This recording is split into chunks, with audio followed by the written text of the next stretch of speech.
Bonjour tout le monde. Nous allons continuer avec la partie de la physiologie digestive. Et là, nous allons rentrer dans le moment digestion. Bien. Ouais, tout ça que tu mettais en place justement pour être capable de faire digestion. Maintenant, on va voir la digestion proprement dite.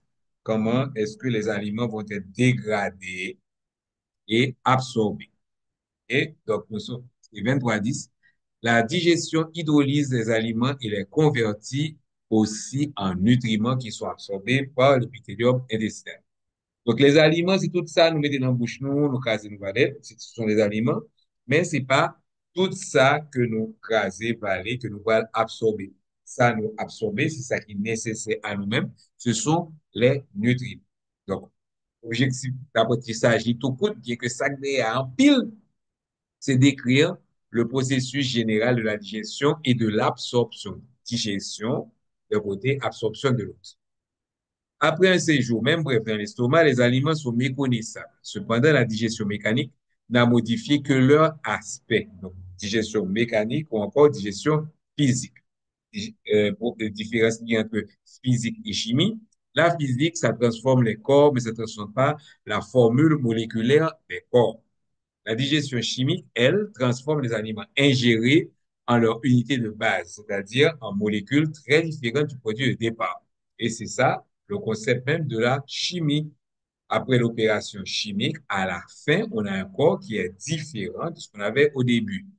Ces molécules sont les seules à être suffisamment petites pour être absorbées par la muqueuse de l'intestin grêle. Et ça, c'est introduction. Nous allons continuer. Mécanisme de la digestion chimique, hydrolyse enzymatique. Donc, il n'y a pas de digestion chimique sans l'hydrolyse enzymatique, mais nous parlons que pour ces enzymes, nous parlons aussi de bagailles qui prend le produit, qui va aider l'enzyme ça à travailler. La digestion chimique est le processus catabolique et donc catabolique dégradation est le processus catabolique qui dissocie les molécules chimiques en monomères, c'est-à-dire unités de base. Ce type de digestion est effectué par des enzymes que les glandes intrinsèques et les glandes annexes sécrètent dans la lumière du tube digestif. Rappelez-vous que la déshydratation enzymatique de tous les types de molécules de nourriture est une hydrolyse parce que chaque liaison est rompue par l'addition d'une molécule d'eau.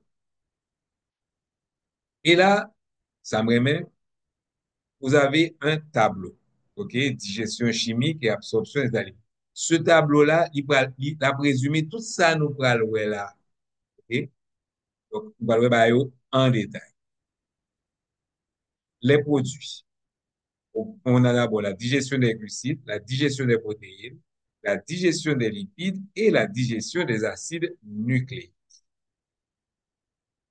Et nous avons quatrièmement les aliments et, qui s'inscrivent dans l'aliment, enzymes et sources, sites d'action et voies d'absorption. Donc, digestion des glucides, essentiellement amidon et disaccharides, ok, qui vont être détruits, qui vont être plutôt hydrolysés par l'amylase salivaire dans la bouche et l'amylase pancréatique dans l'intestin grêle. Ok? Et grâce à l'intestin grêle, ok, les amidons et les disaccharides vont être transformés en oligosaccharides et disaccharides qui vont être décomposés en monomères grâce aux enzymes de la bordure ambroise de l'intestin grêle. Et ces enzymes-là s'appellent dextrinase, glucoaminase, lactase, maltase, sucrase au niveau de l'intestin grêle. Et l'absorption, voie d'absorption, le glucose et le galactose sont absorbés par cotransport avec, les, avec le sodium. OK? Le fructose, lui, chanceux, va passer par diffusion facilitée et tous les monosaccharides quittent les cellules épithéliales par diffusion et facilité et pénètrent dans le sang par les capillaires des villosités. Ensuite, ils sont transportés jusqu'au foie par la veine porte hépatique. Donc là, nous avons déjà le résumé. Nous parlons ça de façon plus détaillée Maintenant, la digestion des protéines. Les protéines, OK, ouais, il n'y a aucune action des protéines au niveau de la bouche. Ça commence au niveau de l'estomac. OK? Donc, les protéines vont être cassées, hydrolysées en de gros polypeptides grâce à la pepsine sécrétée par les glandes gastriques en présence d'acide chlorhydrique.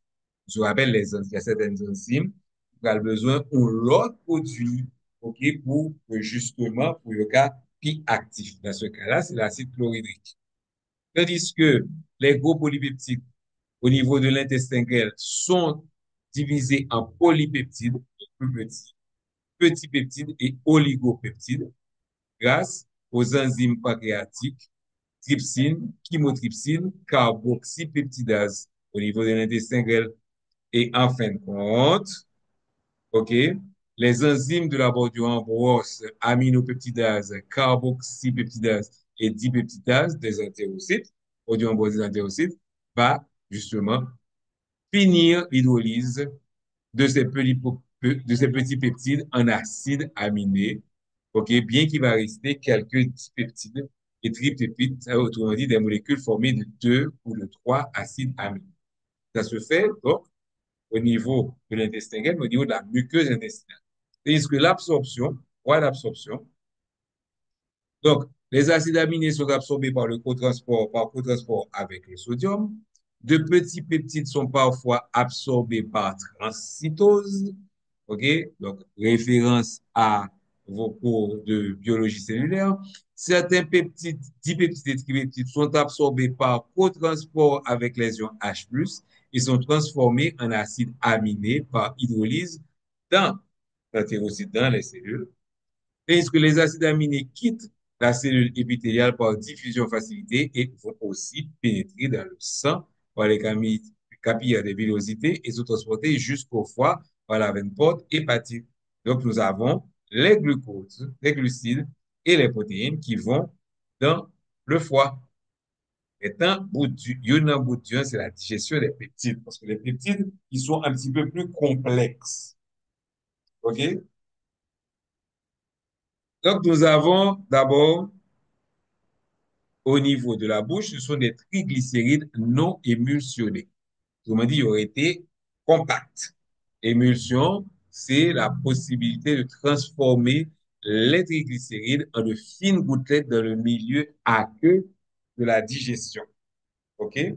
Donc, ça commence par la lipase linguale, mais c'est un effet mineur que l'on retrouve au niveau de la bouche. OK? Au niveau de l'estomac, nous avons la lipase gastrique. L'effet est tout aussi mineur. OK? Et arrivé dans l'intestin grêle, on va avoir l'émulsification qui va se faire grâce aux sels biliaires, qu'on appelle le pouvoir chélateur des sels biliaires qui proviennent du foie.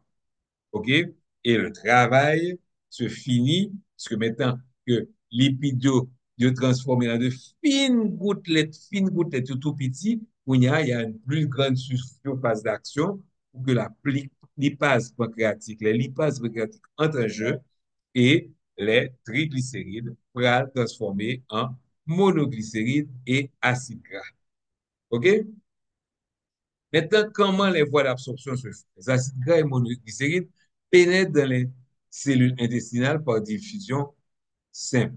Dans les cellules, important, les acides gras et les monoglycérides se recombinent pour former des triglycérides, puis combinés avec d'autres lipides et des protéines pour former les fameux chylomicrons, lesquels sont expulsés des cellules par exocytose. Une trop gros diffusé encore. Les kilomicrons passent dans les vaisseaux chylifères, attention, des villosités et sont transportés avec la lymphe par le conduit thoracique jusqu'à la circulation sanguine. Le conduit thoracique, c'est le plus gros canal lymphatique que nous avons. OK? Certains acides gras à chaîne courte entrent dans le sang par diffusion facilitée au niveau des capillaires et villosités, qui sont ensuite naturellement transportés jusqu'au foie par la veine porte hépatique. Donc, par, OK, des acides gras, des triglycérides vont aller directement dans le sang et être transportés dans le sang, qui est un milieu aqueux grâce au kilomicron. Digestion des acides nucléiques, maintenant, les acides nucléiques, ça vient du noyau, OK? Et à ce moment-là, c'est que dans l'intestin grêle. Donc, on reprend. Bien? Digestion des glucides, bouche, intestin grêle, OK? Digestion des protéines, estomac, intestin grêle. Digestion des lipides, bouche, estomac, intestin grêle. Et digestion des acides gras nucléiques, simplement au niveau de l'intestin grêle. OK? Donc, d'un côté, c'est l'intestin grêle avec le pancréas, qui va nous donner des ribonucléases et des oxyribonucléases pancréatiques. Au niveau de l'intestin grêle, les fameuses proteoambroses vont nous sécréter des nucléosidases et des phosphatases. Et ça va transformer les acides nucléiques en pentose, base azotée et ion phosphate. Maintenant, les unités pénètrent dans les cellules intestinales par transport actif par l'intermédiaire de protéines. Les unités pénètrent dans le sang par les capillaires des villosités et sont transportées jusqu'au foie par la veine porte hépatique. Donc, ce que il faut surtout retenir au niveau de l'absorption, que les graisses ne passent pas obligatoirement par le foie. On continue.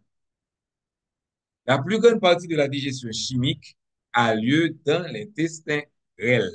C'est là que les enzymes pancréatiques dégradent les grosses molécules chimiques des aliments en molécules plus petites. Ces molécules sont à leur tour dégradées en monomères par les enzymes intestinales de la bordure en bosse. L'alcalinité du sucre pancréatique neutralise le chyme acide provenant de l'estomac qui arrive dans le duodénum, on se rappelle, en petite quantité. L'environnement est donc optimal pour le travail des enzymes présentes dans l'intestin. La digestion des lipides nécessite l'apport conjoint du sucre pancréatique qui contient la plupart des lipases et de la bile, les lipides, pour faire l'émulsion des lipides. Mécanisme de l'absorption. L'absorption est un processus qui consiste à déplacer des substances de la lumière intestinale vers le reste du corps. Rappelez-vous que les épithéliums sont polarisés, donc bout en l'air, bout en bas, sont polarisés et que les cellules ont une face apicale et une face basale. Les deux pôles, c'est la face apicale et la face basale. Sur la face apicale de la muqueuse intestinale, les cellules épithéliales qu'on appelle encore entérocytes, donc cellules de l'intestin, cellules entéro-intestin, sont collées les unes aux autres contre sont collées les unes contre les autres par leur jonction serrée, de sorte que les substances ne peuvent généralement pas se déplacer entre les entérocytes. Elles doivent les traverser. Elles pénètrent dans un entérocyte par la membrane apicale de la lumière de l'intestin et en sortent par la membrane basolatérale. Elles se retrouvent alors dans un liquide interstitiel de l'autre côté de la cellule, comme on le voit dans le schéma ci-contre. OK? Euh, puis, OK, donc on voit les villosités. Dans les villosités, il y a un petit bâti, il y a gossil et ou bien là. Et qu'est-ce qu'on voit? La lumière de l'intestin et on voit la flèche bleue montre la voie d'absorption qui va traverser l'entérocyte. Et l'entérocyte qui est donc polaire, nous avons un bout un apical et une partie basale. OK? Et après, comme on a dit, après l'entérocyte, on va retrouver le liquide interstitiel qui est en contact avec les capillaires. On se rappelle que les capillaires sont des vaisseaux qui sont pauvres. Donc, on a dit de regarder l'animation. Quelle animation était? Le transport membranaire. Bon, je ne vais pas montrer. Je ne vais pas prendre l'animation du transport membranaire parce que nous sommes censés nous dévoiler déjà dans la cellule. N'oubliez pas qu'en raison de la structure de la membrane plasmique, les substances non polaires qui peuvent se dissoudre dans la région lipidique de la membrane sont absorbées passivement. Je rappelle la bicouche de phospholipides qui laisse passer sans problème les produits lipides. OK? Toutes les autres substances nécessitent un mécanisme de transport. La plupart des nutriments sont absorbés par des processus de transport actif.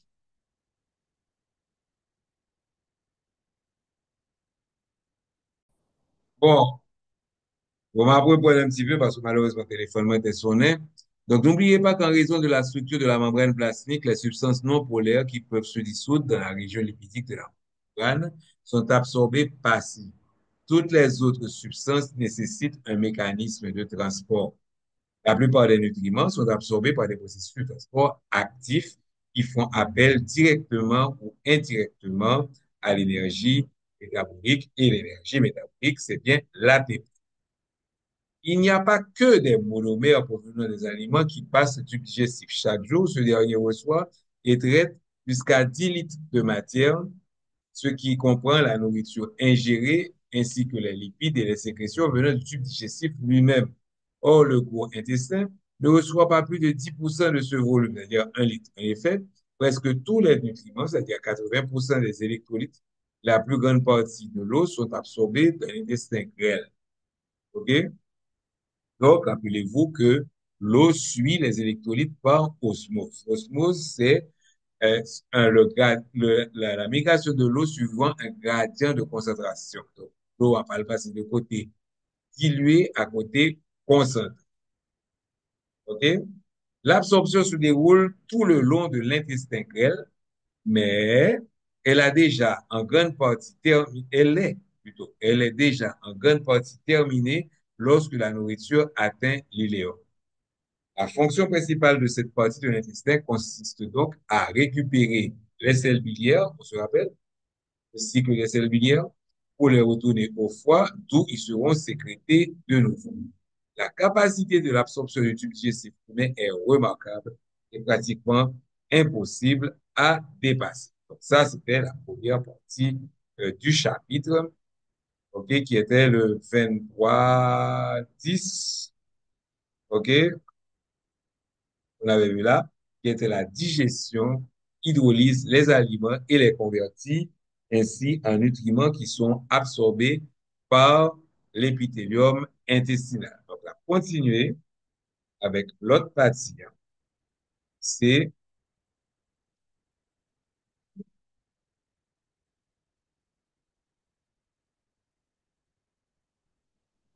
OK, 23-11. À quel traitement chaque type de nutriment est-il soumis? Donc, on y a, nous parlons bagayo, nutriments, type de nutriment par type de nutriment. Objectif d'apprentissage, énumérer les enzymes qui interviennent dans la digestion, ainsi que le type d'aliment sur lequel chacune d'elles agit. Énumérer les produits finaux de la digestion, des protéines, des lipides, des glucides, et de l'acide nucléique. Décrire le processus par lequel les produits de la dégradation des aliments seront absorbés dans l'intestin.